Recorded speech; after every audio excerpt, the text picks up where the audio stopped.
الله أكبر الله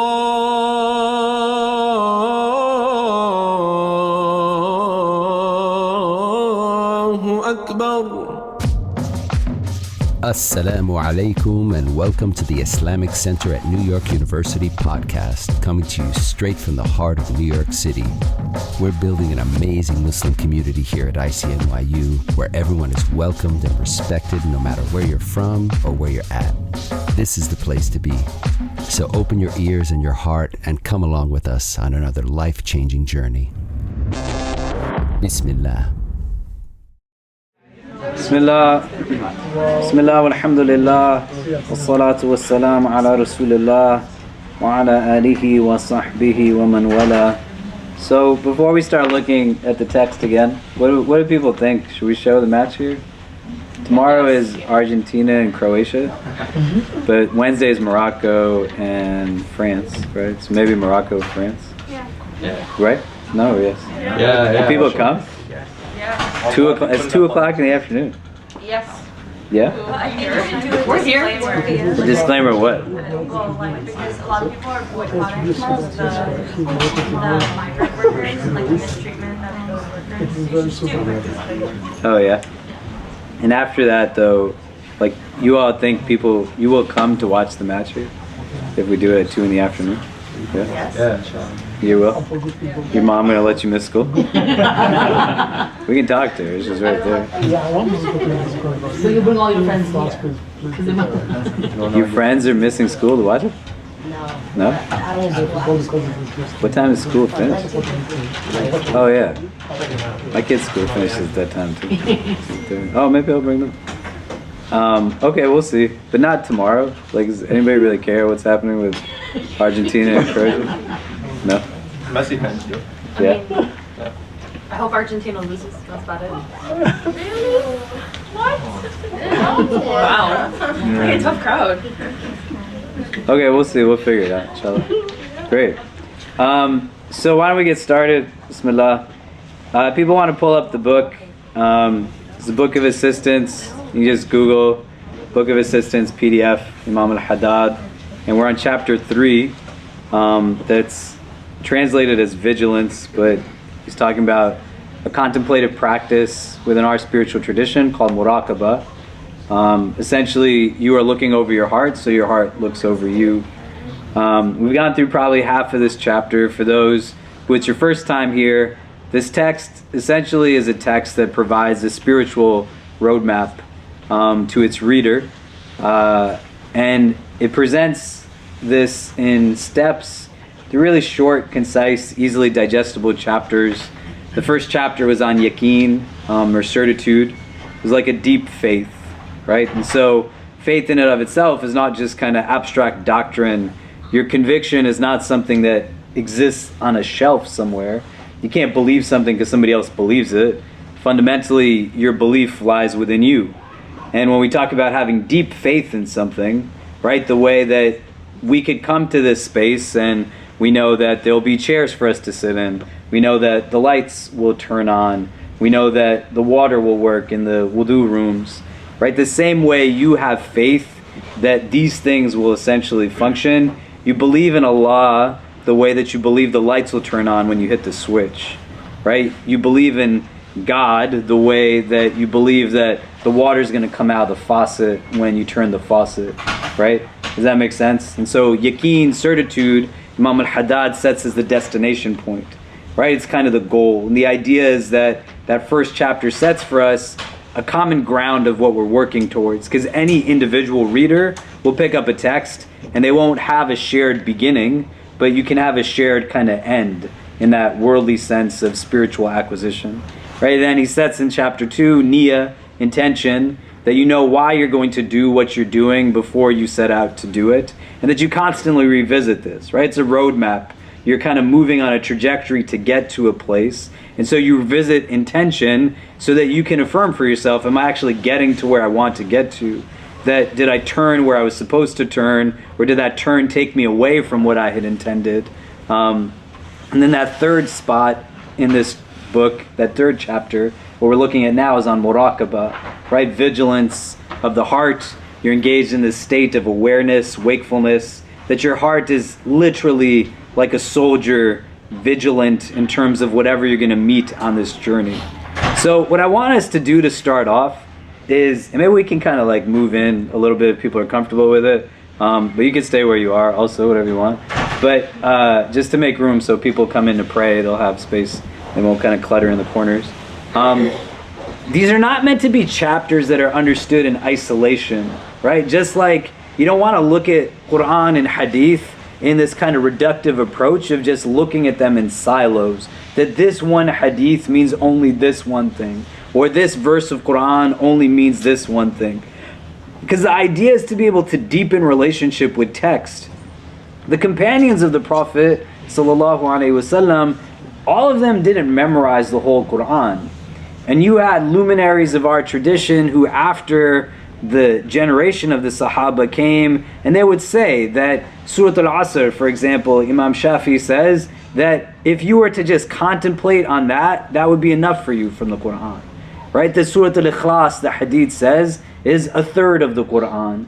Right? There's so much that we find within even the verses that we have regular interaction with. There's a reason why 17 times a day you recite Surah Fatiha and you're not mandated to recite Surah Al-Falaq or Surah Al-Nas. It's not that there's not benefit in these things, but the constant revisiting of them as you go through different phases of life, so you can see how they're now applicable or draw more meaning from it and deepen in a relationship with it. So just on these 3 chapters that we've looked at so far, whether you were here for it or not, the first was on yaqeen, like deep faith certitude as a destination point. The second was on intention, niyyah. The third is on muraqabah, this idea that you're mindful of what you're carrying with you, right? The luggage you come with, what you're giving abode in your heart. I want you to turn to the people next to you and talk about what is the relationship between these 3 things. Right now, how we understand these things conceptually separately. Because for us, the challenge that many Muslims have today is not that it's hard to acquire information. You can literally go online right now and type in any word you want and add the word Islam to it, and you'll get a ton of hits, articles, audio, video, podcasts that'll give you all kinds of information, and then you can learn it in a silo.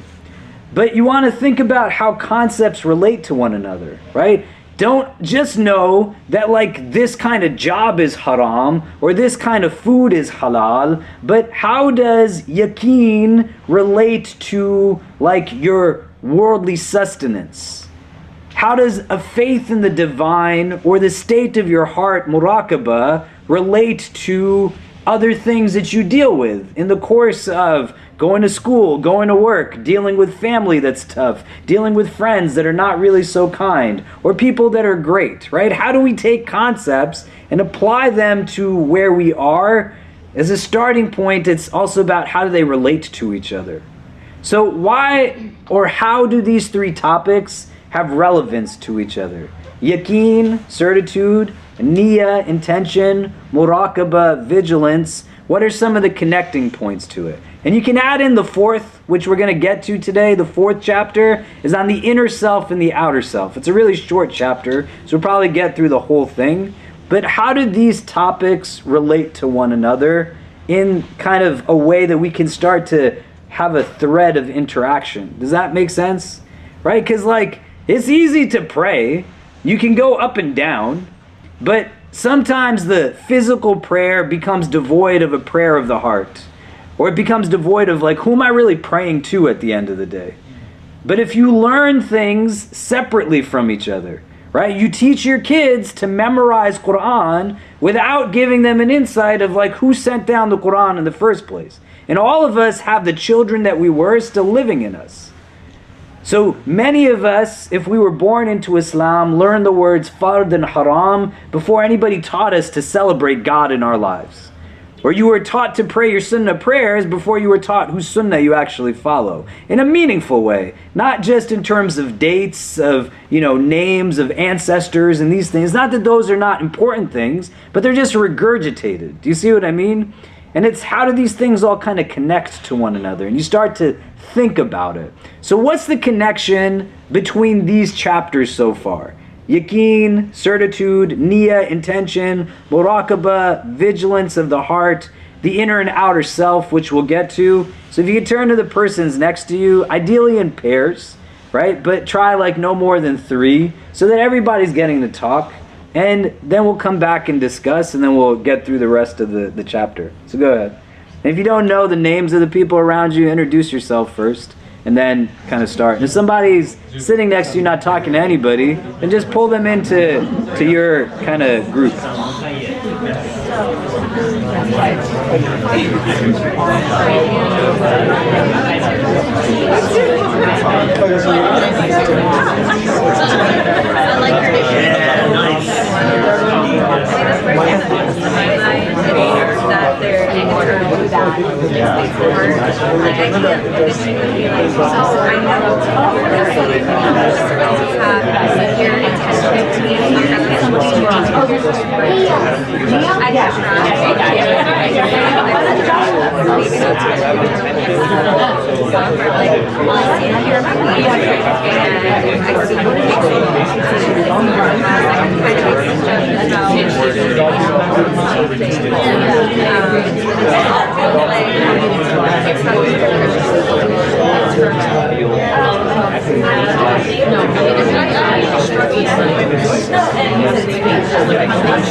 This is not a question that belongs to the service. This is like a philosophical that's like, we need to sit down like that. Am I giving out the right to live? Really kind of like, if I reflect on my level of thing, right? If you didn't see me in my job, right? My page is you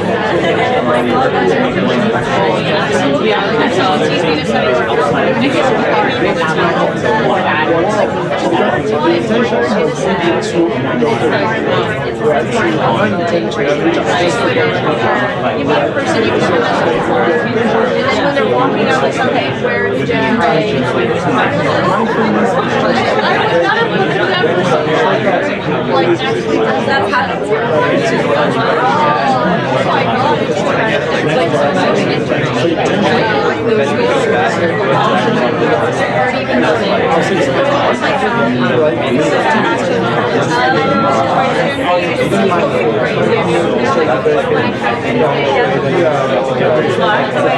Yeah, exactly. And so, like, I don't think it's fine.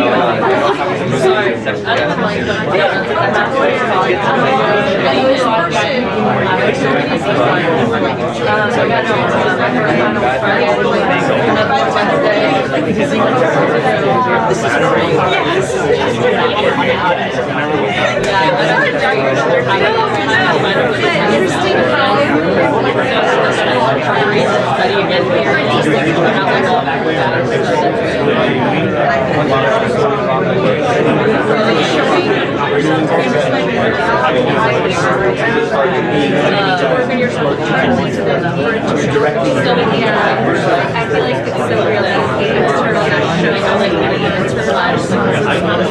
it's so real internal, not showing how like internalized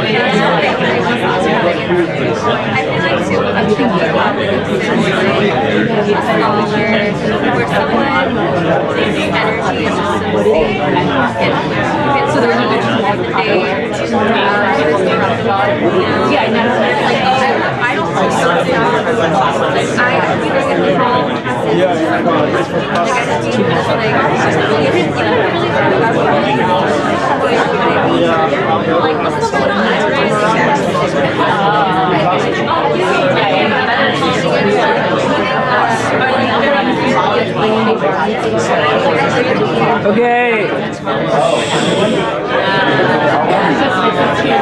So let's come back. So what are some of the things that kind of connect these different topics to each other? Right, and they could be all together, like individually. How does yaqeen relate to niyyah? How does yaqeen relate to muraqabah? How does muraqabah relate to niyyah, if in any ways, or all three? What did you discuss? What did you come up with? Who wants to start? Yeah. So my mom, muraqabah is like, I was talking to my mom about it. Muraqabah is like the purity of your heart, right? So it's like, we were saying like the intention sort of comes from the purity of heart, and like you can sort of tell someone's like, it's sort of vice versa. You can tell someone's intentions by their purity of heart, and you can tell how pure someone's heart is by like seeing what their intentions are. And then it also matched with the other one, because they all go hand in hand with like your heart and your intentions. Amazing. What do we think? Do we agree? Do you disagree? Or any other thoughts? Yeah. Well, I think there's a little bit more, like as in first you want to, like certainty is the goal, right? So then we start with intention and vigilance. So at first it's like I think related to the book that you gave a couple weeks ago about like light and darkness in the heart. So at first when it's like all black, you it's like another bad thing to you. And then once you become aware of it, you kind of know it's probably bad, but like you don't feel it's bad, but you still act that it's bad anyway, and eventually you get work to the point where it starts to feel bad, and you start filling it up with light. So then therefore that's vigilance. You become more and more conscious of what Allah would think is good and what you would think is bad, and you begin to fix your intentions towards that, and also by proxy your actions as well. Yeah, mashallah. Yeah, man. I think that you have like an intention to like do something, and then it connects with like the faith. Like you have the intention to turn on the light switch, and you have faith that it's gonna like work. Like I don't know. Yeah, that's great. You want to kind of flesh that out a little bit more? I don't know how. It was just like a thought in my head. Sorry. Do you understand what he's saying? Yeah. Yeah? What is he saying? No, I'm not gonna say. You're not going to say? What? It's an important thing. Do you understand? Like, the fulfillment of the intention is still rooted in yaqeen. Like, this is where reliance comes in, right? You're intending the act to turn on the switch with faith that, like, the lights will turn on. Do you understand? Right? And so if you kind of take that as a parallel to other things that you have going on beyond, like, an act that could be mundane, but something that says, why would I put myself out there in terms of greeting somebody that I don't know, right? The hadith says, the best of you are those that greets those that they know and those that they don't. But you wrestle with those kind of core beliefs we talked about with intention and negative core beliefs. Maybe people don't like me, this or that. But the intention affirms itself in a concrete faith that if you do what's right, there's a divine promise that you have faith in, that the fulfillment of that act might not necessarily be something that yields you what you were looking for here, but Allah's promise is true. Does that make sense? So there's like a sense of faith in the consequence of the act that's intended, and the two go hand in hand. Is that what you were saying? Yeah, right?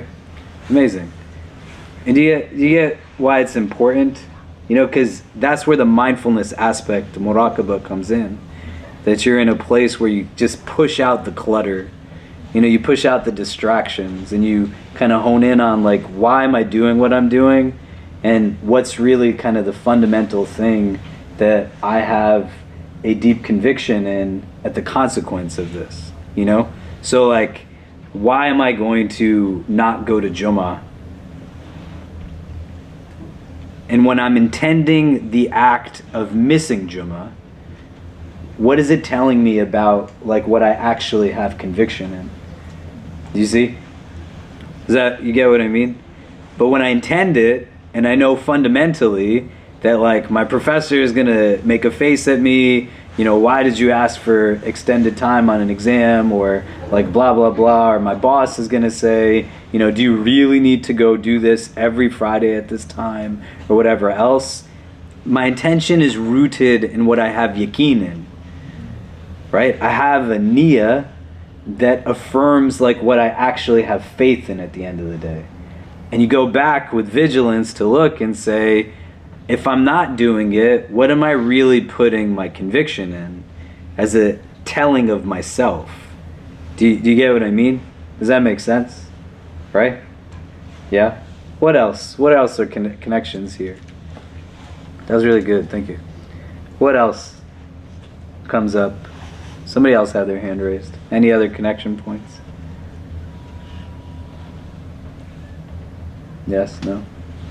Right now, a 10-year-old and a 12-year-old are controlling the room. Yeah, go ahead.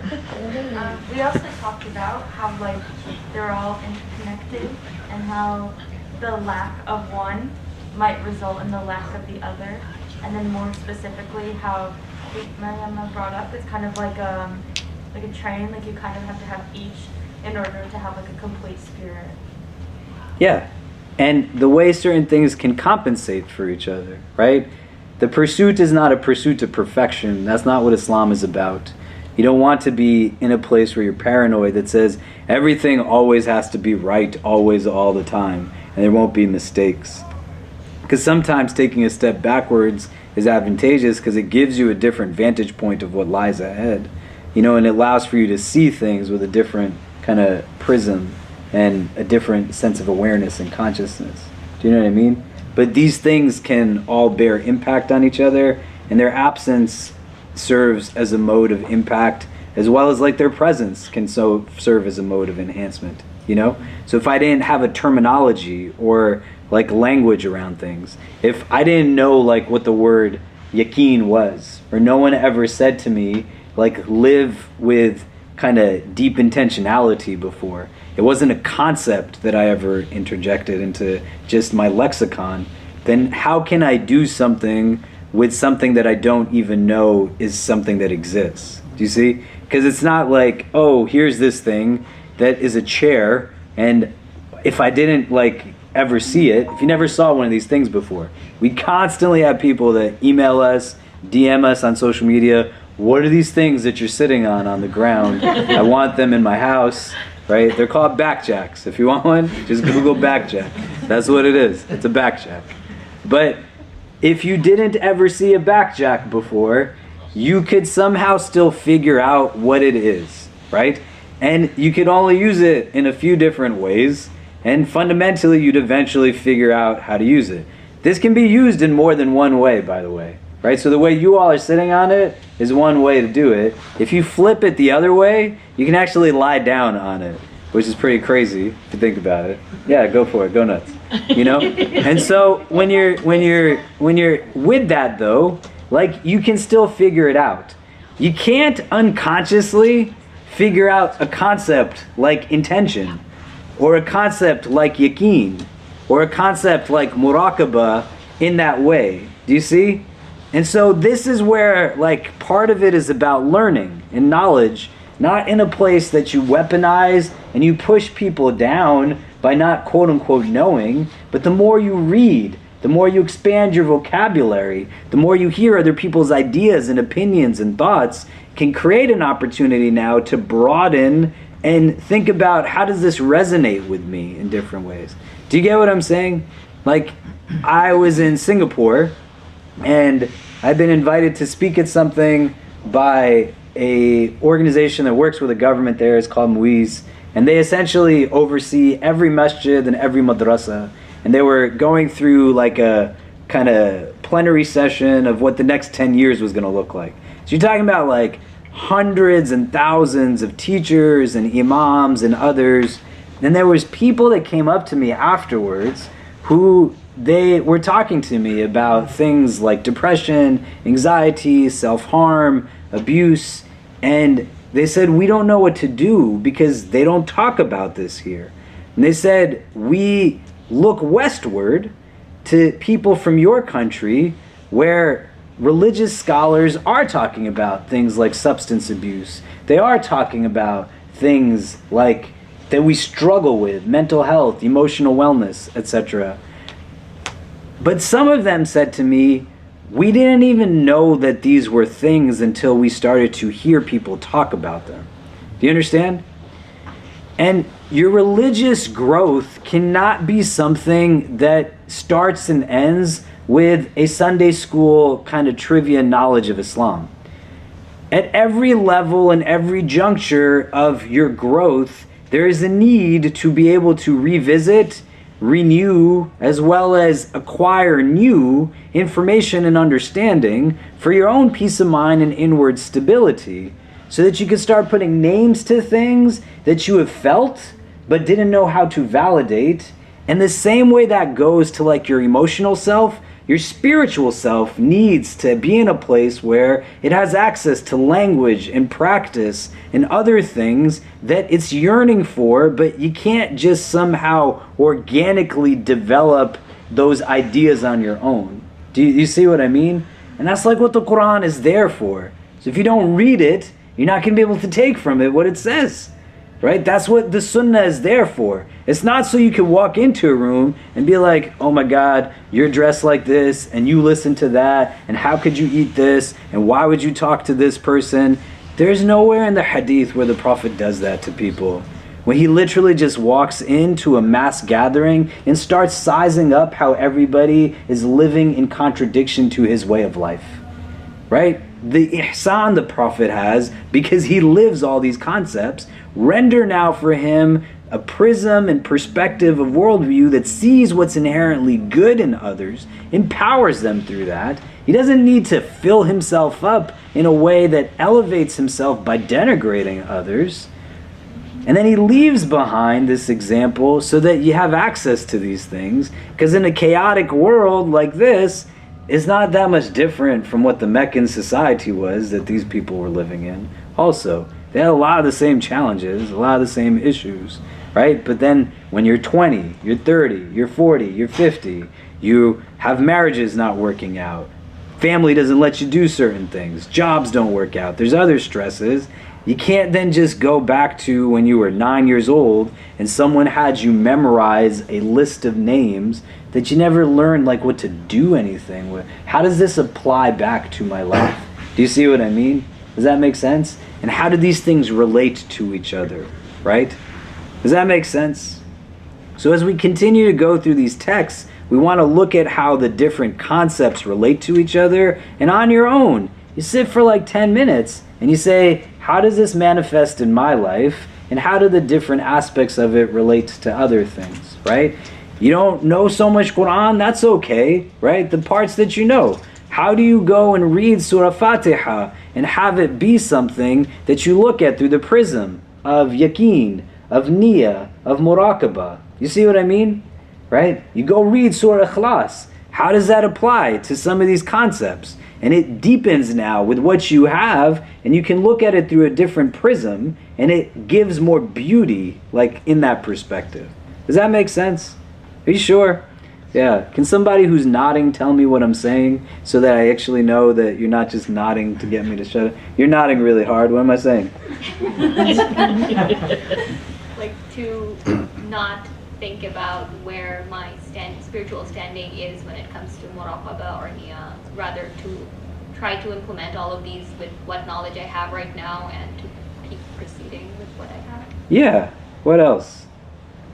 Anything else come to mind? Yeah. So, like, don't focus on those very, I would say, what you think to be the standard indicators of practicing faith, like just pure memorization, pure, like, rituals, but, like, think holistically, think, like, not, what were we saying? We were saying, not just self-reflection, but spiritual reflection of like about how all these things interconnect, and like think about like don't get focused on the tree, but think about the forest. Mm-hmm.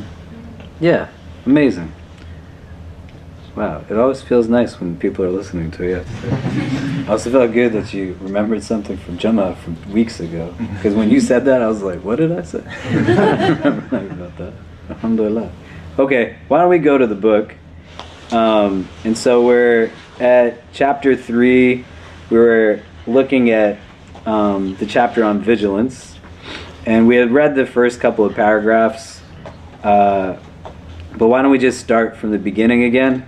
Because it's pretty short, just so we can kind of recap some of it, and then we'll get to the middle of the second page and kind of talk it out a little bit. Somebody want to start from the beginning? You must, oh my brothers. You want to read?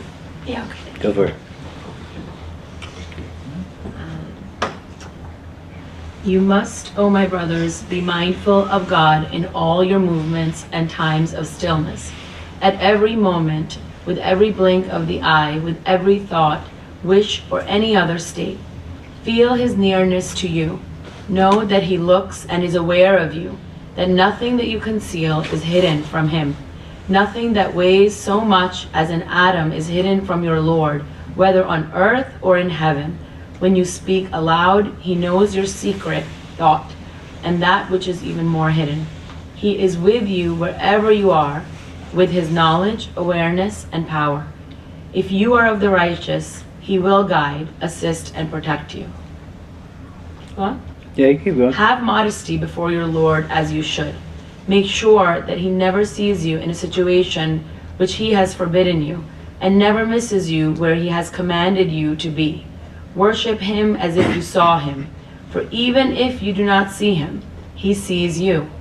Whenever you notice in your soul any laziness in his worship or inclination to disobedience, remind it that God hears and sees you and knows your secrets and secret conversation. Okay, so just a quick recap, right? The first paragraph we talked about last time is giving us like a frame of benefit in terms of this awareness that muraqabah is going to yield for us, right? It's not just that you're walking on eggshells, that I'm thinking about a God that's simply watching me, but a God that's watching over me. You know, I feel the presence of the divine. I recognize Allah's rahmah, his mercy. I recognize his mawaddah, his love, right? I recognize in a way that gives me hope and gives me strength. And then the second paragraph talks about haya, you know, not in the way that quite simplistically we also understand it, just in terms of like clothing and dress, but haya in the sense of like a modesty. It's defined in its most technical way here, that God does not see you absent from a gathering that he would want you to be in, nor does he see you present in places that he would not want you to be in, right? This is the definition of modesty within an Islamic spiritual definition of it, right? It's not just about like the clothes that you wear, but it's about literally this idea that you have haya, like a certain shyness that's rooted in that definition, that you are present where Allah wants you to be and you are absent from where he would not want you to be, that God does not see you where he would not want you to be seen, nor does he see you absent from the places that he would want you to be seen. And now this is where we had ended last time. We went through this whole set of just like specific ways that you can gauge like your state of vigilance, right? Imam al-Haddad gives this like list now of specific things that you can start to do to help kind of navigate some of this. Do you want to continue? Yes. Whenever you notice in your soul. Whenever you notice in your soul any laziness in his worship or inclination to disobedience, remind it that God hears and sees you and knows your secrets and secret conversation. If this reminding does not benefit it because of the inadequacy of its knowledge of the majesty of God, remind it of the two noble angels who record good and evil deeds, and recite to it, when the two receivers receive, sitting on the right and on the left, he utters no word, but there is with him a watcher, ready. If this reminding does not influence it, remind it of the proximity of death, that it is the nearest of all hidden and awaited things. Frighten it of its sudden pouncing, whereby if it does come when it is in an unsatisfactory state, it will end up in endless perdition. If this threat is of no use, remind it of the immense reward which God has promised those who obey him, and the painful torment with which he has threatened those who disobey him. Say to it, O soul, after death there will be no opportunity to repent, and there will be, after this life, only the garden or the fire. Choose, if you will, obedience, the consequence of which is triumph, contentment, immortality in vast gardens, and looking at the face of God, the generous, the beneficent, or else disobedience, the consequence of which is degradation, humiliation, mockery, deprivation, and imprisonment between layers of fire. Endeavor to cure your soul with such reminders when it neglects obedience and inclines to rebellion, for they are useful medicines for the heart's diseases. So, what is the point of all of these things? Like, what's the end result supposed to be doing in this prism of muraqabah? You understand the question? What's it trying to do? Why are you doing these things? The angels, death, reward. Like, why are you reminding yourself of these things? Yeah. Cure your soul. Okay, but like, what is it supposed to then yield for you? How does this relate to muraqabah? We will stand in front of God on their judgment with our good and bad deeds, so we should be like mindful of our actions. Yeah, but how does this help you create mindfulness? What's it trying to get done? Yeah. It's in a way like transitioning, I guess, for lack of a better way to put it, like your moral compass towards closer aligned with Allah, I guess, maybe. And Okay. so therefore you sort of begin to now become much more conscious of your actions. Yeah. So the idea is, like, your heart is not awake, and you're telling it stuff now to wake it up. You know what I mean? You're in this place where the laziness that we talk about here, this is a prophetic dua. Allahumma inni a'udhu bika min al-'ajzi wal-kasal. The Prophet used to make dua that, oh Allah, I seek refuge with you from ajaz, which is incapacity. We can talk about it a little bit. And kasal, laziness, right? So laziness is like you have the capacity to do something, but you just don't do it, right? You're kind of putting it off. Yeah.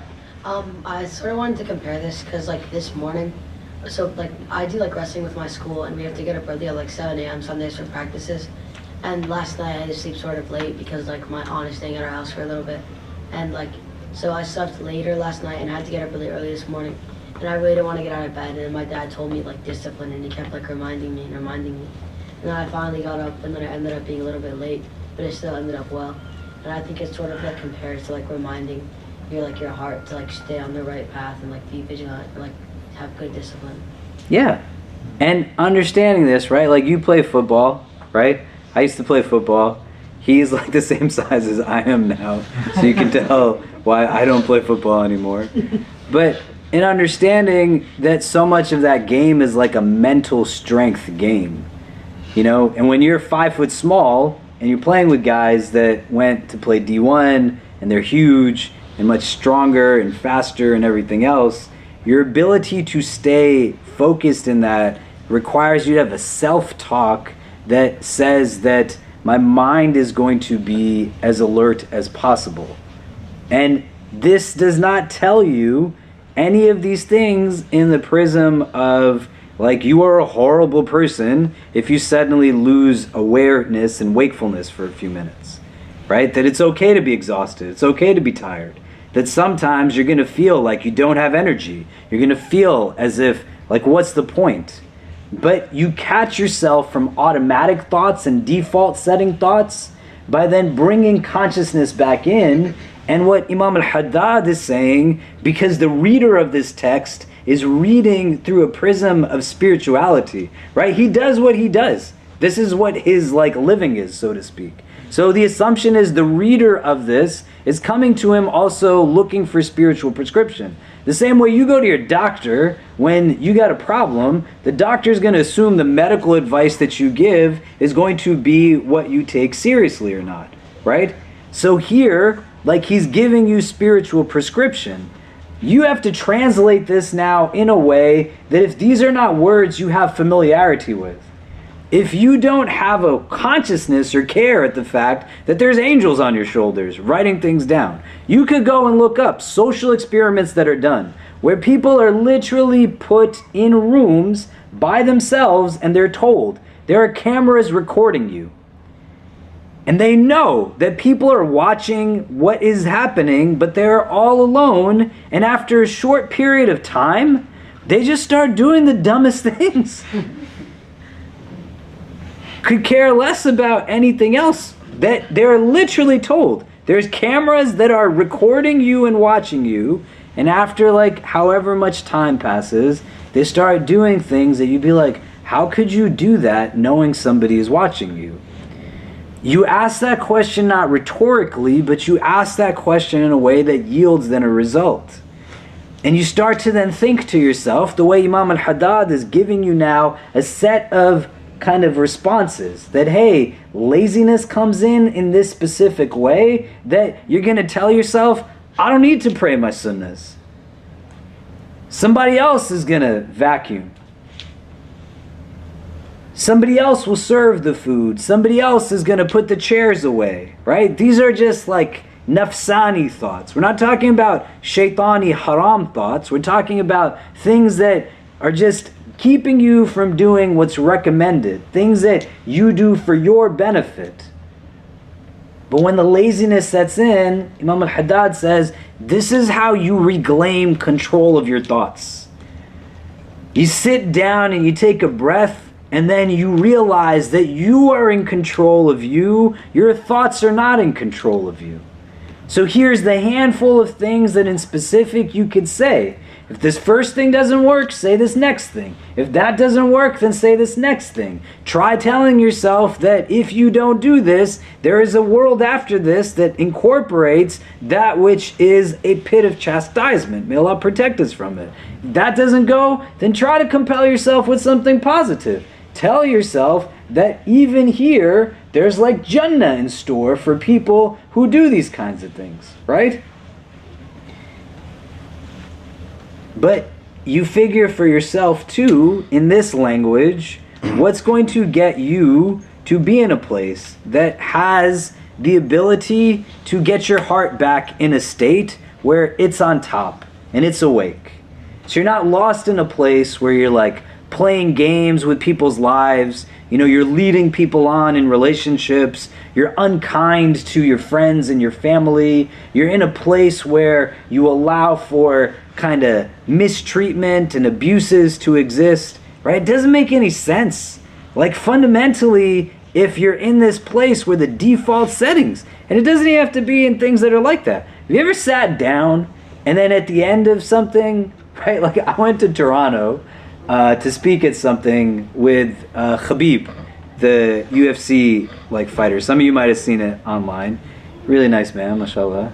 And I went in a day early so that in case the snow was bad or anything, that there wouldn't be any cancellations. So a friend of mine went, and I met up with another friend of mine who I used to live with, and another brother who's a friend of mine. There's 4 of us. And before I left, I had brunch here with my daughter and my son at Lipton. I think we had brunch with us that day and a couple other people too. And it was great. And it's all you can eat. We have the only halal certified dining hall in the country. There's 1,600 menu items that circulate through it. It's really good. If anybody ever wants to go, let me know. I have also 50 meal swipes that have to be used by the end of this month. So if anybody wants to go, it's on me. But I can only do 6 in a meal setting. So, let's get rid of those so they don't go to waste. So I ate that, and we ate a lot of food in the sense that I ate my food, and then my kids do this thing where when they don't finish something, they just bring their plate to me thinking that I'm going to eat it. And then I just kind of eat it. What can I do? Right? And then I ate that, and then usually on the plane I fall asleep. And a friend of mine was on the plane with me, and so we didn't, sleep. And my flyer status usually gets me upgraded pretty nice, alhamdulillah. So these people are bringing us food. And so I'm eating like this stuff on this Delta flight, things I just normally don't do. And then we landed, and then we went to eat dinner at a steakhouse in Toronto. That was really amazing. And the guy who owned the steakhouse was very kind, and he had met me at a conference before. He just kept bringing food out to us. And then after that, we went to a dessert place in Toronto that's called the D Spot, if any of you have been to it. It was also amazing. I ate something that after I ate it, I got up and I looked at the table behind me, and there was 6 people eating all together the thing I just eaten alone. Right? By the time I got to my hotel, it's now 1 a.m, and I felt so crazy. And then I'm trying to sleep, and at 3 a.m, one of my friends that was with me, he's texting me, and he's like, I can't sleep, man. I'm sweating because we ate so much food. Why would we do that? And was it wakefulness that was determining what we were going to be eating at that time? And in that moment, it's just after the fact, I'm like, why would I do this to myself? Why would I do this to myself? I'm going to be on a stage tomorrow with a man who's like a machine. I literally can't move without breaking my wudu right now. It's crazy. Yeah, go ahead. Was Habib nice? He was really nice, yeah. We're trying to get him to come to New York, inshallah. Really? So, make dua, it works. But do you get what I'm saying? Right? After the fact, there's still an opportunity for wakefulness to come in. And then you come back and you're like, I'm not going to ever do that nonsense ever again. And you sometimes learn through being in a place where the default sets in, but at any given point in time in that mess, I could have been in a place where I was like, I think this is good. I don't need to do this anymore, And this is the whole point of it.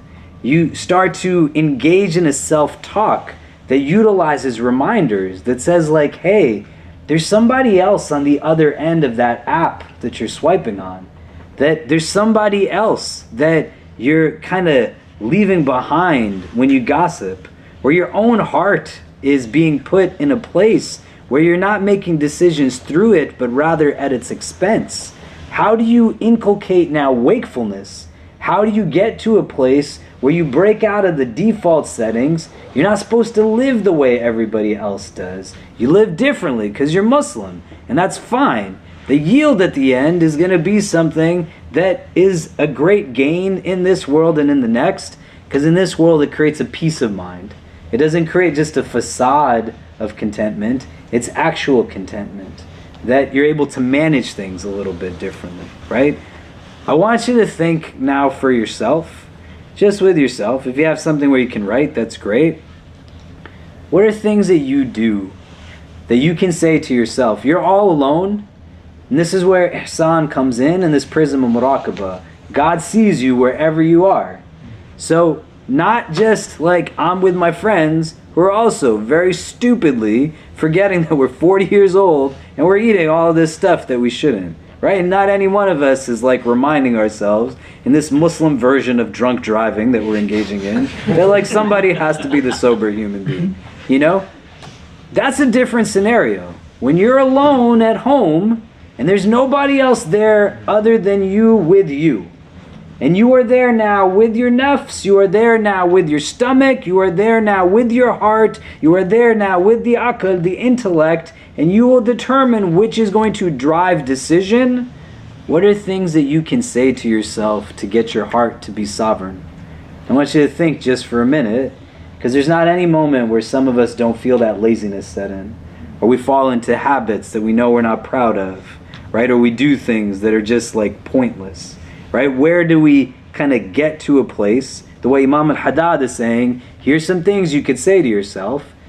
It's not that you're a bad person if saying this to yourself doesn't make sense, because if you don't talk to yourself like this already, then it's not going to necessarily work in the onset. You can get to that place, but what are the things that you can say to you that are going to get your heart to be in a place where it's making the decision? It's awake. Do you get what I mean?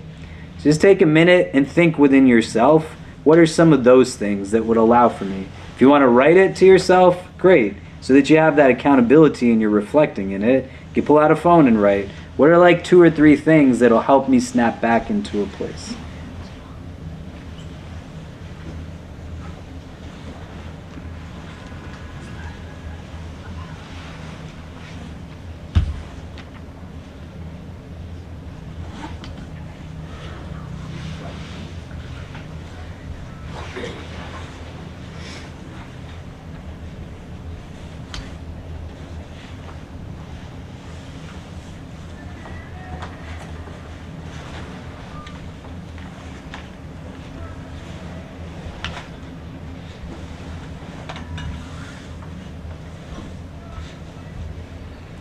And as you're thinking about that, I want you to think about it now.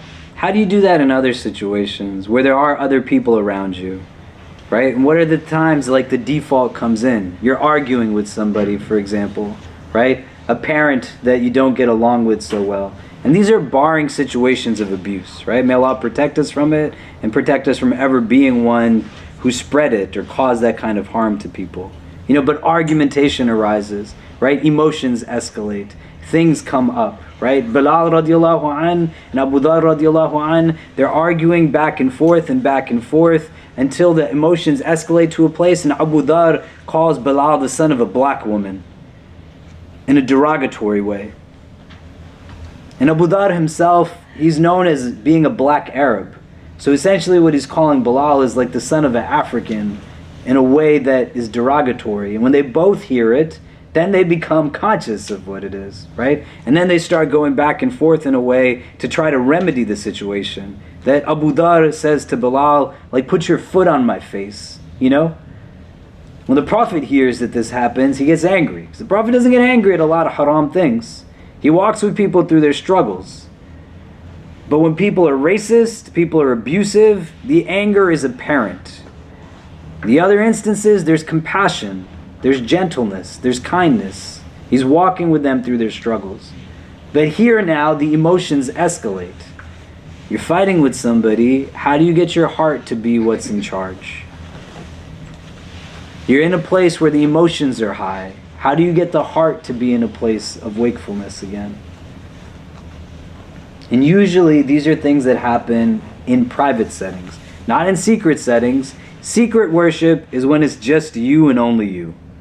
Your private sphere is different from your public sphere because this is public. Your private sphere is what you're doing in your house with your friends, your family, your roommates. Those are normally the people that we unleash like the worst out on, right? May Allah make it easy for us. How do you reclaim control of your heart in that moment? What are you going to say to yourself? Not about controlling the other person, because you have literally no control over them. So what will allow in that moment? Right? Imam al-Haddad is giving you some examples of things. When it comes to obedience and worship of Allah, it's not just about, did you pray Fajr in its time, which is a thing, but it's also about, like, what is the interactions, the etiquettes, the adab with the people around you. You see?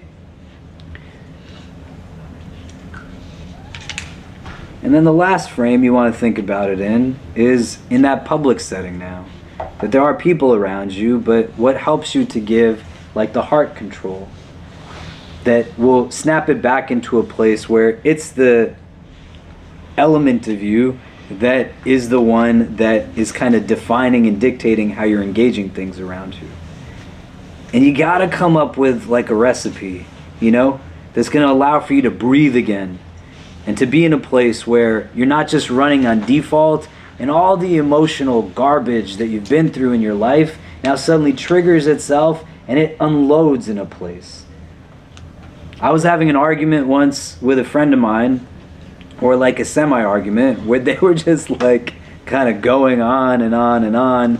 And, you know, I was exhausted, running on empty, my head was hurting. And then I said to him, like, hey man, can you just stop talking? And then I called him somebody else's name. And he was like so into what he was saying, he wasn't listening anyway. But I caught myself calling him somebody else's name. And I said, what's going on here? And that circumstance was taking me back to a place of remembrance that was embedded in a friendship that I had some years ago that was not like a healthy friendship when I was younger. It involved a lot of just difficult kind of interactions and a lot of like just really kind of deep anger and all kinds of things. And years later, this guy is engaging me at a moment where there's other parts of me that are responding similarly, and I literally call him by somebody else's name. You see?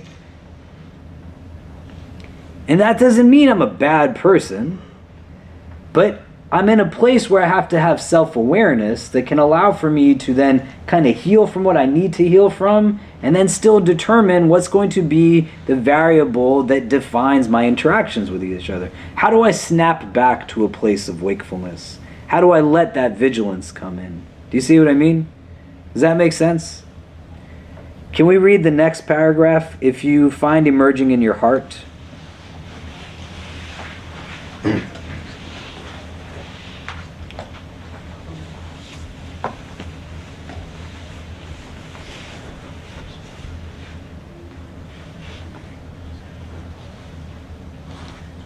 Anybody want to read?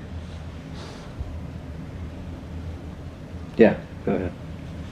If you find emerging in your heart, when you call to mind the fact that God observes you, a shyness that prevents you from disobeying Him and drives you to exert yourself in obeying Him, you are in possession of something of the realities of vigilance, muraqabah. Great. So this is where you catch yourself, right? Obedience and disobedience are also languages that we don't necessarily use so much, other than when we're now retreating to like a childlike state, and we think about punishment from parental figures or things to that extent. This is going to be healthy based off of who you conceptualize God to be. And if you're in a place where you've never thought about who is Allah to me, then you got to start thinking about that now. And what these texts and other texts and the Quran itself tells us is to know Allah through how He tells you who He is. Not through a supremacist society that's deeply laden now in privileged demographics that incorporate a white, male, Protestant kind of mindset that unconsciously has you believe not in a grammatically masculine God, but in a very gendered male God, that then also you believe is an angry God, because growing up, everybody always told you why what you did was haram, or that when you actually did haram things, you didn't really know how to deal with it, and you felt guilty, and it made you hurt inside, and you had to hide things, or that when they were found out, then you also were just embarrassed, because people would tell you, here's all the things wrong with you, as opposed to ever telling you what was right with you. Or you got to the minbar and the khatib is talking to you about all these things. You go to Sunday school and everything is haram. Or even if it's not, it's still just all legalistic. It's only in one prism of like externals and do's and don'ts. And all the other facets that are critical to this spiritual tradition and this faith that we practice, they start to be left out of the conversation, and then they don't become means of healing. If you read the Quran, the Prophet Ibrahim alayhi salam, for example, is in conversation with his community, and he's asking them, like, why do you worship these things that you worship? And what quite often gets kind of given as an insight that seems to be like one that's putting down those that worship in their way, you can read it also as the Prophet Ibrahim telling you that he knows who his God is, and these people have no idea who their God is. And he says, my God feeds me and gives me drink. My God heals me whenever I'm sick. He knows fundamentally who his God is.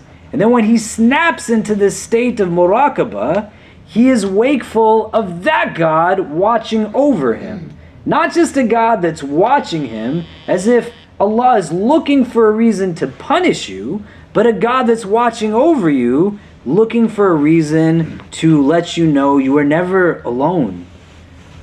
So even when you're making those mistakes, when you're by yourself, when you screw up, you hurt people, you're doing things to hurt yourself, that are just giving you complacency at the expense of contentment, Allah is still there with you. And all you gotta do is turn back to God. And know that there's always room to turn back to God. But it's not going to work if you don't know who God is to you, or if you can't deconstruct a conceptualization of God that has been built up within you. Might not be on your own volition, but based off of your socialization.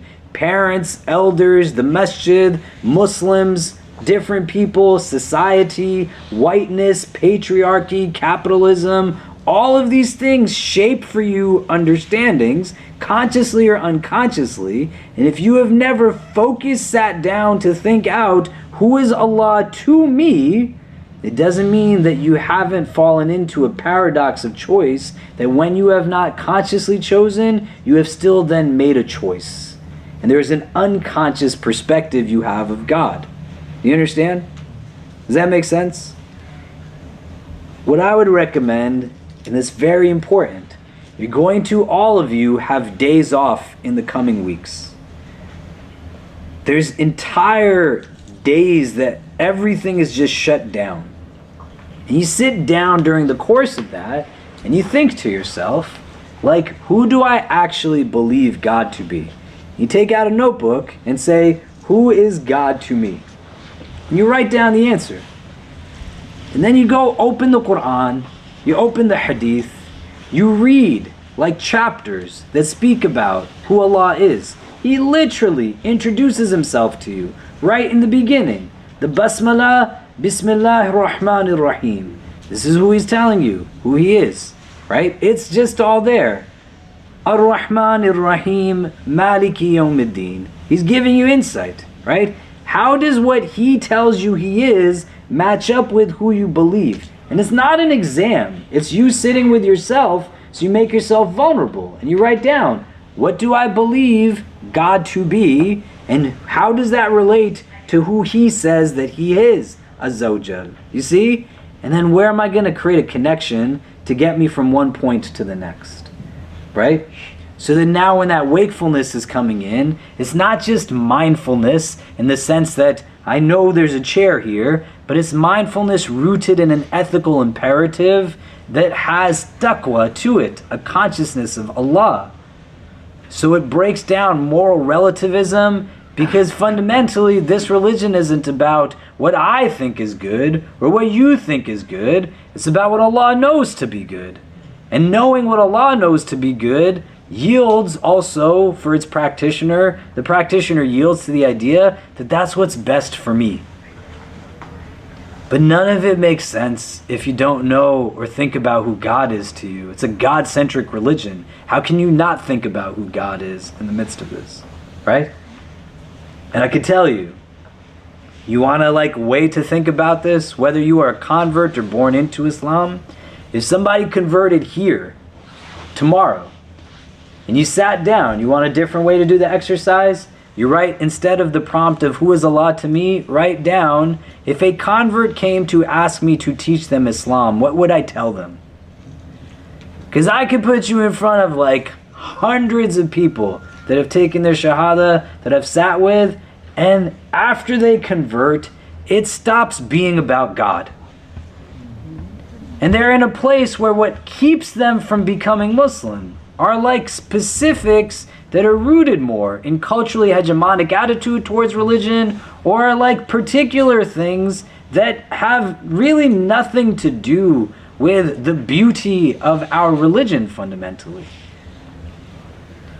But as an exercise, I want you to think about it, right? If somebody came and converted to this beautiful religion, and they sat down with you, and they said, teach me what Islam is, what would you teach them? Because you can't give somebody something that you don't have to begin with. Would you give them anxiety around religion? Would you tell them that it's okay for you to miss these rituals and obligations? Would you tell them, don't have a dog, go buy a lota, Like, only this. Is that like what religion is as a starting point? Right? But I can't tell you the number of converts that I've sat with in just the last month. Not even how many years. In the last month, where these are the first questions that they ask. Because some Muslim someplace, that's what they've given to them. And you can get frustrated with the people that that's what they've given to them, but you can also then think, when you're in a space of community and there's love and compassion, to me it's like, man, what do the people in the community I serve think this religion is actually about? And who taught them this deen? That they are now in a place where they can give somebody something, and this is what they have to give? Do you see what I'm saying? And then when you're in this place where you're choosing between wakefulness and unwakefulness, unwakefulness is going to always feel better. Because why would you want to then believe in a God that doesn't believe in you? Why would you want to have an awareness of a God that you think is looking for a reason to push you down? Do you see what I mean? And that unlearning becomes really important. I'm going to say one last piece on this, and then we'll read the rest of the chapter, and then we'll probably wrap up. You got to be smart about how you talk to other people as well, because religion is like a very difficult thing for many people. And the need to be able to understand ethics and etiquette, adab, good character, and why that's important is because it sets a standard for so many in terms of how they can then relate to faith. So you're all good people, mashallah, right?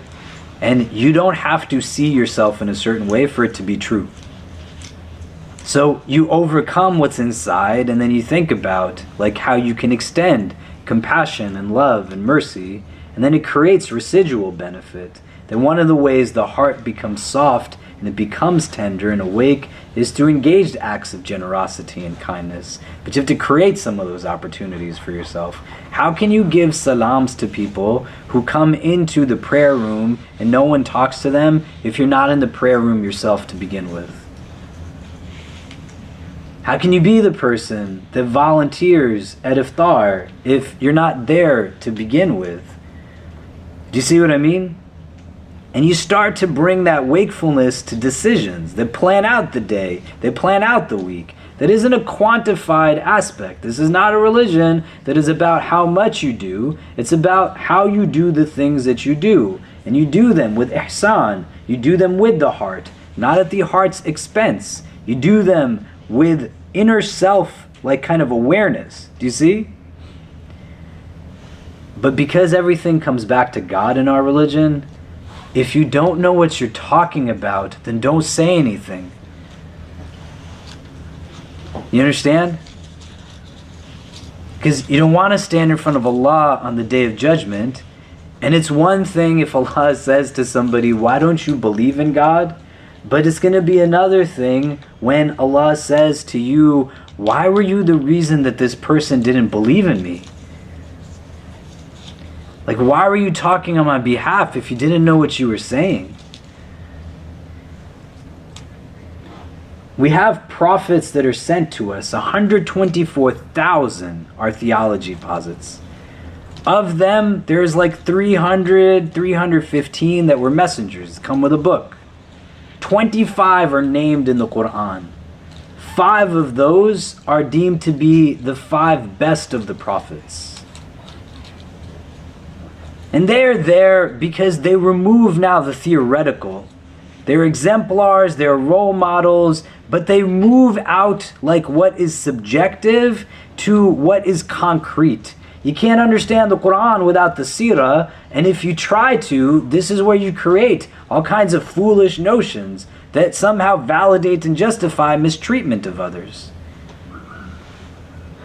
And so over the course of the holidays, just sit down. And you're in a place where it's okay to rest, it's okay to breathe, even if the world tells you you have to constantly going and moving and doing. No, you don't. Like you don't. It's okay for you to take some time, just even 5, 10, 20 minutes in a day, that you're just able to rest and disconnect from everything. You think about who is Allah to you. Who do you believe God to be? You take some time, you talk to each other, you reach out. You don't have resources? Tell me. I'll send you some stuff you can read and look at.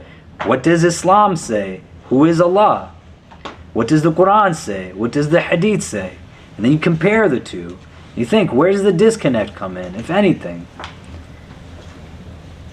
When you can get to a place where you have that concrete belief, a yaqeen in a God that believes in you and wants just what's best for you, then you're going to want to be like in a state of wakefulness, not in a state where you're like kind of walking around slumbering. You see what I mean? Okay, let's read this last paragraph here.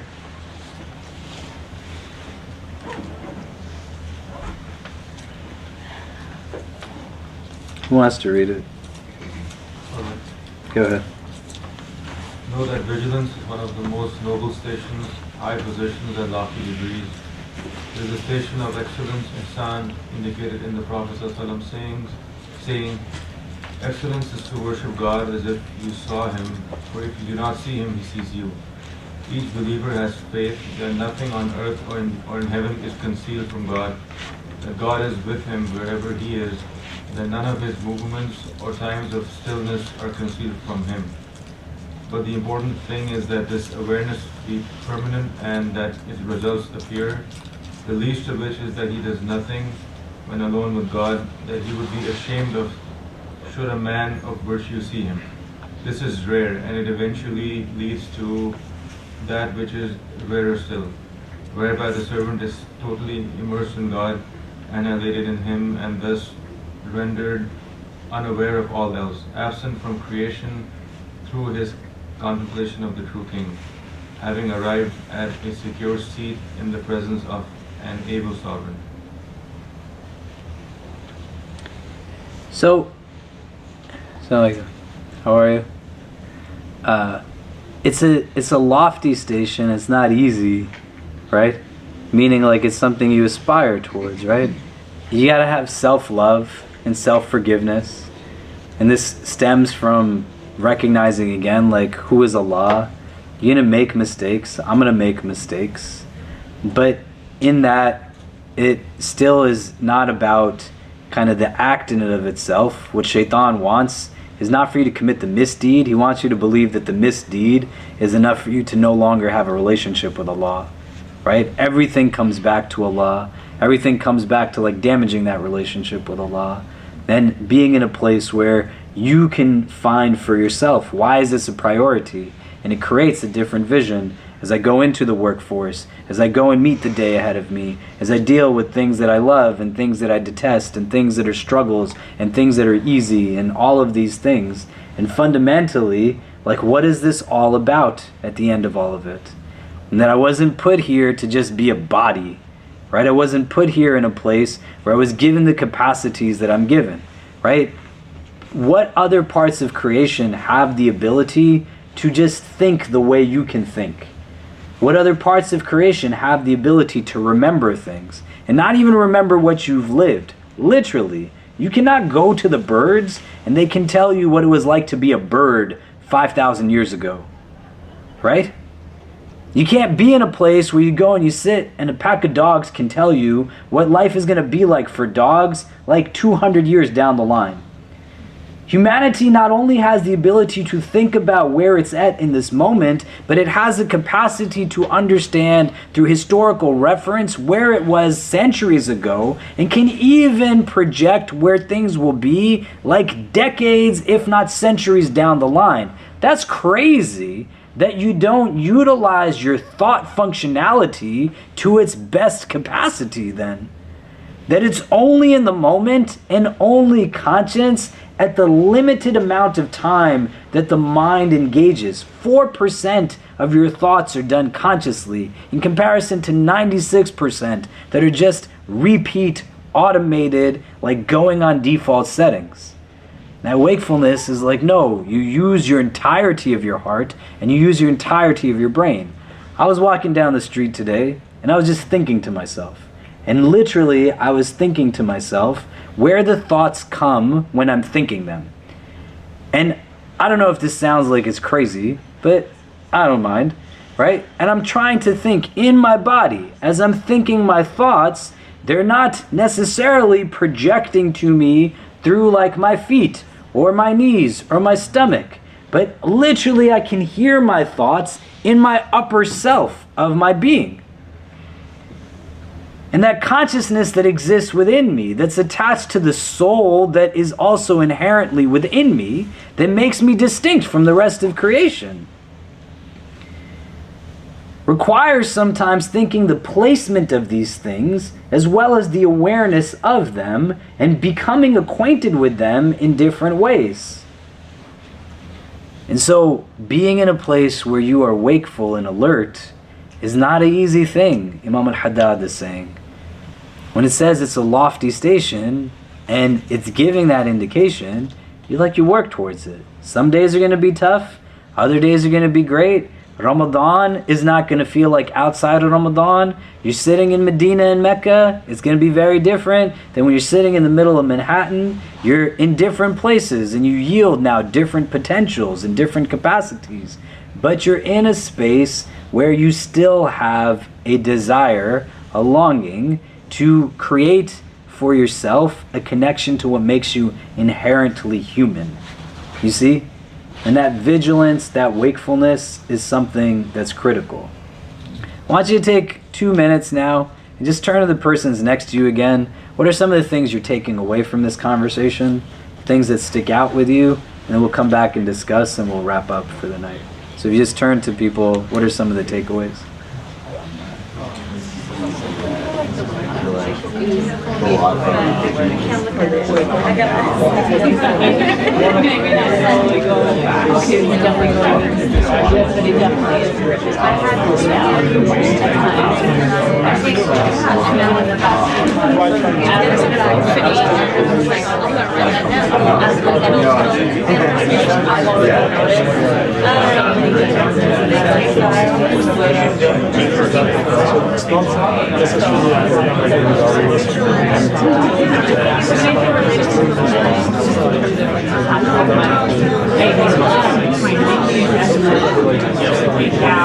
I don't agree with the other stuff, but I think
Sorry, I'm trying to get please.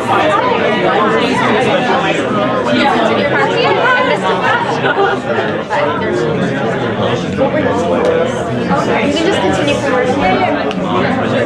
No, go ahead. No, it's not funny. You were about to come to a really beautiful answer. So talking about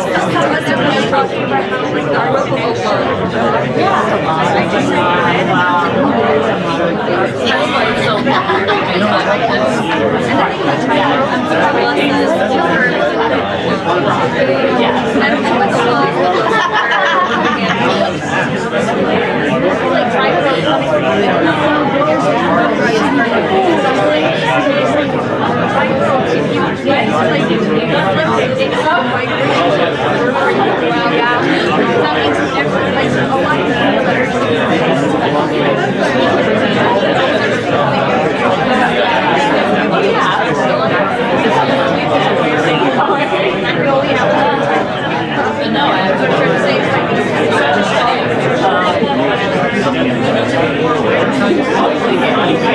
I've never been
So, what are some of the things we're taking away from today? What are things that you're taking away from today's conversation? Yeah. So I journal a lot about like everyday life and professional work. What I take for sure is to journal more about spirituality. So I think the question that we asked about who's God for me is something that I used to ask my chaplain at 9 years old, 10 years old, maybe the 12 teenagers, yes, not at all. And that's for sure something I would take with me. And one thing as well is explaining my religion to others. And I think what is also important is not only explaining it, but living it. So, yeah, especially like during Ramadan, how I behave to non-Muslims as well, because I realize sometimes I'm quite, I wouldn't say rude, but I don't like it when people ask me all the time, so no water and everything, and then I started really, the past couple of years to be, quiet enough to cooperate, and I'm like, you should know that, but to remind ourselves of like how the Prophet behaved, or what God, that God is seeing us. And yeah, in Surah Al-Furqan, there's a verse, وَعِبَادُ الرَّحْمَنِ الَّذِينَ يَمْشُونَ عَلَى الْأَرْضِ هَوْنًا, that the Ibad al-Rahman, the servants of the merciful, they're the ones who walk on the earth with dignity and grace. وَإِذَا خَاطَبَهُمُ الْجَاهِلُونَ قَالُوا سَلَامًا, and when those who are ignorant, right, and the Ida is like indicating it's going to happen, right, then when the ignorant like speak to them, they respond with salam, right, they respond with peace, but it doesn't mean you have to put up with people's nonsense, right, you just kind of maintain composure at the end of the day. Do you know? What else? What are things we take away from today? Anything? Yeah. I mean, one of the things I was reflecting on as you're talking about wakefulness and mindfulness was, you know, sometimes we have this idea of like what wakefulness is or what it would look like you know, like a lofty station and everything. And I think when you mention, and you keep mentioning, and you mentioned this a lot, is like, you know, just be in the moment. And sometimes wakefulness starts here. So it could be something as simple as like saying salam to like people in this room, like being present with them, right? Acknowledging their presence. So that's something the Prophet ﷺ always would do. So I mean, just something like, I was like, you know, like wakefulness doesn't have to be like, it doesn't necessarily mean like you're necessarily like asleep, that you need to be waking up, but it's more like, well, how can I just amplify my consciousness in this moment? So it doesn't mean like I'm completely like oblivious or heedless, but it's just, how can I just keep activating those, you know, my spirituality in that, in every moment. Yeah, and we're different people, right? So if the goal is for me to extend salams to people I don't know, for some of us that could be very nerve-wracking, you know? And so the wakefulness part comes not in the end result being achieved, but being able to ask questions, like what's getting in the way for me from achieving my goal, right? And every goal has obstacles between you and its acquisition, and these are of two types, internal and external. And an external goal is, you know, I'm sorry I missed the halakha, my flight got canceled, you know, on my way back from Chicago. I didn't come to your wedding, my train, like, you know, broke down in the middle. It's literally something that exists outside of me. What we perceive quite often as external obstacles are actually internal obstacles, right? The fear, the anxiety, kind of the confusion, anything else that our bodies now serve as a means of signs as what's going on within us. You know, why am I so irritable? Like, why am I so exhausted? Why am I like so tired? Why am I this? Why am I that? But fundamentally the goal, like the wakefulness comes up in acknowledging what's really built up within me that's keeping me from doing some of these things. Do you know? What's keeping me from actively like getting done the things that I'd like to get done?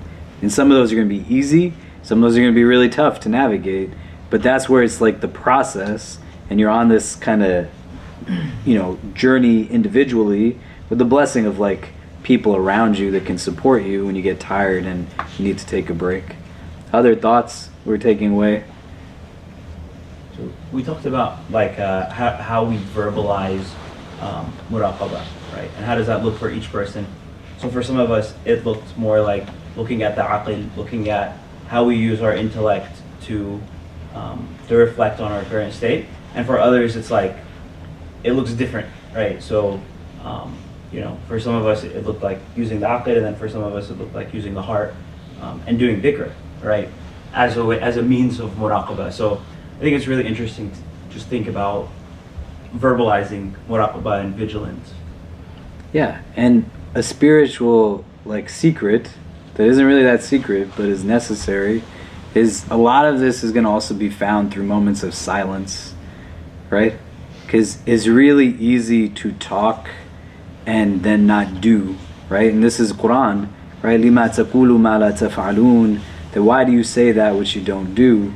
The default in our kind of spiritual tradition is silence. مَنْ كَانَ يُؤْمِنُ بِاللَّهِ وَبِالْيَوْمِ الْآخِرِ فَلْيَقُلْ خَيْرًا أَوْ لِيَصْمُتْ, that whosoever is habitually believing in Allah in the last day, let him speak good or be silent, right? Yasmut is like very key of a word, because there's some narrations where it says yaskut instead of yasmut. Samt is essentially like you don't have the ability to talk in its most literal sense. And so it's saying unless you're going to speak good, then behave in such a way where you don't even have like the capacity to speak if you wanted to, unless what's going to come out of your mouth is good, right? So it doesn't mean just speak good, but it also is emphasizing the need to not speak at all sometimes, to just listen and talk, right? In the sense that it's inward and you're just observing, you're paying attention, you're hearing things, and that can create like wakefulness, do you know? And you're like taking from like the environment around you. Do you see what I mean? You can't learn if you're not listening. And if you're the one that's talking all the time, then there's no way you're listening. You see what I'm saying? Right? Does that make sense? So getting comfortable with a notebook, right? reviving like the ability to actually take a pen and put it to paper and to put your thoughts there. It creates accountability because a month later you can go back and read what you wrote as opposed to just think about what you were doing through the prism of where you're at a month like that's passed, as opposed to channeling who you were a month before accurately. The paper will now cause you to stay true to it. You see what I mean? Does that make sense? You were going to say something? Just some thoughts. I'm not sure how to articulate into a question, but like there's this whole concept of affirmations that we hear about a lot as helping our mental health in many ways and kind of combating negative energies and cynicism and being jaded, which happens sometimes more often as you're getting older. Kind of see the glass half full, or you lose trust, or you lose faith in people or in situations or in whatever obstacles may come. So I'm wondering how sort of it's half empty. I'm wondering how sort of the concept of these reciting positive affirmations may kind of fit into us recalibrating or trying to always come back to the center or to on the right path, in this picture of like the state of our heart, muraqabah, and like our niyyah and all of these concepts, like how can we use, or can we, positive affirmations? Is there a place for that to kind of tie in? That's what dhikr is, right? Fundamentally, the idea is to not just remember God in the sense that like God needs your remembrance, right? These are just fundamental theological points that have real truth to them. Allah does not need your prayer. Like, your prayer is given to you for you. Like, your remembrance of God is not because God needs your remembrance for Him, but the remembrance is for you. So you drill down, like, why is it for me? What's it really about? And if I don't know who God is, and then I sit down and I rattle off on my finger, Subhanallah, Alhamdulillah, Allahu Akbar, who am I glorifying?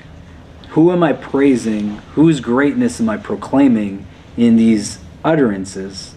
And they can become affirmations rooted in an understanding of, first, like, who is Allah to me? What am I glorifying God for at the end of the day? And how does that then allow for me to recognize what is like glorious about me? Right? What am I praising Allah for? And if I know who Allah is, then within that, I'm also affirming what is uniquely special about me, that God would give me this thing that I'm thanking Him for in the first place. Right? Do you understand what I'm saying? And those affirming thoughts become important both in terms of how we talk to ourselves and how we talk to each other. And there's not any instances that you can find in the hadith where the Prophet ﷺ is alone and Allah does not surround him with somebody that helps him. So he gets his initial revelation and he thinks he's lost his mind. He has doubt. He believes like he's gone crazy. And he now is met very crucially with somebody who provides him with support. This is Khadija radiallahu ta'ala anha. He lets out all the anxiety, the stress, and she's there to do the affirming voice. You are a good man. You honor guests. You treat orphans with dignity and respect. You remember those that the world has forgotten.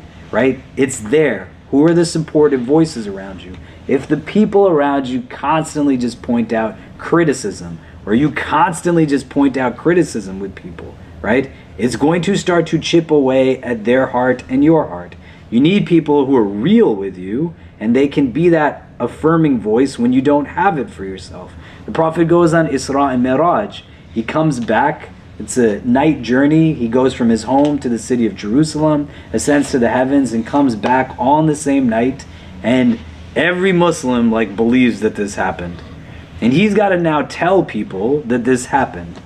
And people start to make fun of him. The mushrikeen mock him. Some Muslims start to doubt him. Some people even leave Islam. And when he's sitting there and they're laughing at him and they're going to person after person, do you know what your prophet wants us to believe? He wants us to believe that he did this journey from Mecca to Jerusalem in a night that takes us so much longer. And not only did he do that, but he was taken to the heavens and then came all the way back here all in one night. And when they say this to Abu Bakr says, if my friend said it, then it must be true. And then he goes and sits where the Prophet is speaking, and every so often when the Prophet says something, he says, Sadaqt, Sadaqt, Sadaqt. He has spoken the truth, he's spoken the truth, he's spoken the truth. What do you think it does for like his kind of just sense of self? You know? That he's in a place. And then just think about, though, how crazy it is that people trust the messenger so much that he literally flew on a winged horse and went across cities in a night. And forget about the people for a minute who didn't believe him. There were still people who believed him because he was that much of a trustworthy person. And they believed in him that much, right? And that's like the legacy that we're supposed to follow. You're supposed to be trustworthy when you're a Muslim. People are supposed to like believe you're going to keep your promises and that you're going to fulfill responsibilities and uphold amana and trust. That's like the legacy of the Messenger of God, sallallahu alaihi wasallam. But in the context we're talking about, like he's not alone, right? There's somebody there. You got to have good friends. And you have to let yourself be comfortable in letting people support you, which I don't know why this is a thing, but like very many of us don't like it when people do things for us, you know? And it's not even that they're holding things over us. It's okay for letting somebody do something for you. I went and did a wedding for my nephew and my first cousin's son. And my wife and kids were supposed to come. They all got sick. And so I went on my own, and I then flew in and flew out so that I could come back to be here with my family. And my flight the day after the wedding ceremony was like really early after Fajr. And my cousin, her husband, really great guy, mashallah, he was running around on no sleep, and he wanted to drive me to the airport. And so when I left from the wedding to get some sleep because of my early flight, my aunt came with me, who's elderly and she needs some rest. And she said, so what's your plan? And I said, I'm going to leave tomorrow actually. And she said, oh, how are you getting to the airport? And I said, you know, Salman Bhai wanted to take me to the airport, but I feel bad that, you know, he's going to wake up early, he's not getting so much rest, and I can just take a Uber. And she said to me, Khalid, it's not going to take anything away from you if you let somebody do something nice for you. And you know he wants to do it. You know it'll make him feel good if you let him do it. And you'll also feel good that somebody who loves you, you get to experience that they love you, and that's why they're doing something for you. So she said, why wouldn't you let somebody do this ihsan for you? What's it going to really take away? If anything, it's just going to add so much more. You can only build those relationships if you're willing to let people actually be there for you in certain ways. And to allow for yourself to reciprocate it where it's possible. The Prophet ﷺ goes to Taif thinking people are going to welcome him in, and he gets thrown out by the chieftains. The tribes leaders have their children and servants run him out, to the extent that what he's wearing on his feet, some of the narrations say, are covered in blood and get stuck to the soles of his feet because the amount of abuse he sustains. Now he turns to God and says, have you forsaken me? And the angel of the mountains comes to the Prophet and says, if you command me to, I will crush these people. And the Prophet says, no, let them be. The generations that come after, they'll understand. But even when the Prophet doesn't have anybody else, like an angel comes to say, you're not in this alone, right? A spiritual journey that has a common destination but distinct entry points does not mean that you traverse without companionship. And understanding this in the terms of committed relationships, in terms of friendships, in terms of family, everybody doesn't always have what the rest of us have. Some of us have to stop playing games in the relationship kind of arena, where a society that teaches you to constantly be dissatisfied with what you have, and then you keep pushing away real viable partners that could be good for you in this world and in the next. That then at times when you're alone, it's just not going to feel right, right? But also in terms of friends, don't just hang out with the people that you're supposed to, that come from same culture, same race, same class, but people are going to be good for your heart, right? People whose hearts you know are going to be thoughtful of your heart. They're going to want to spend time with you. right? You all come and sit here, many of you, every Monday. Sometimes there's a little less people, sometimes there's twice as many. Most of you don't interact with the rest of you outside of this space. I went to a masjid in Boston the other day and gave Jummah there and then spoke at a dars in the evening. 2 people took their shahada in front of me, in the few hours that I was there. And there was a young man who had taken his shahada previously who sent me a long email, and he said, this is the first time I've ever felt like somebody actually spoke to me before in this masjid that I've been in. And all I did in their halaqah was kind of similar to what I did here. I didn't do it as often, but at the end, I had them just talk to each other. And some of these people prayed together for years and had never spoken to each other before and didn't learn anything about each other. How can you support somebody if you don't even know their name? And how can your prayer be deep if your heart is not really in unison because you have love for the persons that are sitting next to you, right? And right behind you might be like your best friend of all time. You just don't know because you're hanging out with the people you're supposed to hang out with, right? You interact with the people that you are supposed to interact with, the ones that you can never bring home because what would my parents say if I was friends with this person or that person? Same foolish notion about people not letting their kids marry people of different cultures or different races or different classes. You limit yourself from those who can be supporters. And then when those people aren't around, you do have positive self-talk. Shaitan's whispers come to your heart. He doesn't control your thoughts, but can get you to a place where you believe success is rooted in things that actually don't make you successful. And you can start to now see yourself for who you actually are by giving yourself these affirming thoughts. And when you can be in a place where your mental strength is rooted in that, you can achieve things that you couldn't ever think were actually possible because it's like an inward strength that comes in, right? And not in a narcissistic way where you stand in front of a mirror and you say, I'm the most beautiful man ever created. And, it's people's blessings that they get to see me when I walk down the street, right? That's just weird. Don't do that, right? But not in a delusional sense, in a sense that's real.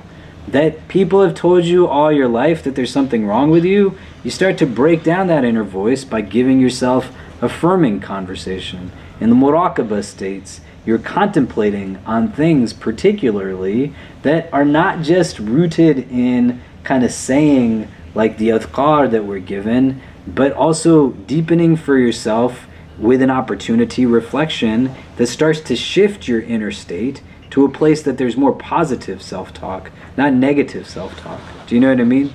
Does that make sense? And then the end result is decisions become reflective of what's in your heart. I've used this example before where my kids, we went and there was free ice cream being given and there was a huge line. And one of my kids said, I want the ice cream. The other kid said, I want the ice cream. I said, great, get in line. And the other kid said, Baba, you get in line. And I said, I'm not getting in line for your ice cream. You get in line. And one of my kids decided to stand in line and the other decided to not stand in the line. And then one of them got ice cream and then the other did not get the ice cream. And all one of them saw was the line and the other saw the ice cream. Do you understand? And that's a product of how they see it inwardly.